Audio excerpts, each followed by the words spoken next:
இந்த நரகத்திலிருந்து நம்மை காப்பாற்றக்கூடிய வழி என்ன? இதை நாம் தெரிந்து கொள்ள வேண்டும். இப்ப நரகத்திலிருந்து உங்களை பாதுகாத்துக் கொள்ளுங்கள் என்றால், நரகத்திலிருந்து நம்மை பாதுகாத்துக் கொள்வதற்கான வழி என்ன என்பது நமக்கு தெரிய வேண்டும். ரசூல் ஸல்லல்லாஹு அலைஹி வஸல்லம் அவர்கள் சிம்பிளாக ஒரு தியரியை சொன்னார்கள். ஒரு காயிதா. குல்லு உம்மத்தி யதுகுலூனல் ஜன்னத இல்லா மன் அபா. என்னுடைய சமுதாயத்தில் எல்லோரும் சுவர்க்கம் செல்லுவார்கள்.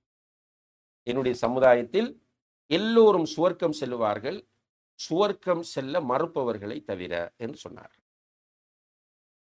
சஹாபாக்கள் கேட்கிறார்கள், ஒமை யபா யா ரசூலல்லாஹ், சுவர்க்கத்துக்கு செல்ல முடியாது என்று யார் மறுப்பவர் என்று கேட்டபோது அல்லாஹ்வுடைய தூதர் சொன்னார்கள், மன் அதாஅனி தஹலல் ஜன்னah வமன் அஸானி ஃபகத் அபா. யார் எனக்கு வழிபட்டு நடக்கிறாரோ அவர் சுவர்க்கம் செல்லுவார். யார் எனக்கு வழிபட்டு நடக்கிறாரோ சுவர்க்கம் செல்லுவார். யார் எனக்கு வழிபட மறுக்கிறாரோ அவர் சுவர்க்கம் செல்ல மறுப்பவர் என்று சொன்னார். அப்ப சுவர்க்கத்திற்கு செல்வதற்கான வழி என்னன்னு கேட்டால் அல்லாஹ்வுடைய தூதருக்கு வழிபடுவது, கட்டுப்படுவது. அல்லாஹ்வுடைய தூதருக்கு வழிபடுவது, கட்டுப்படுவது என்பது A to Z இருக்க வேண்டும்.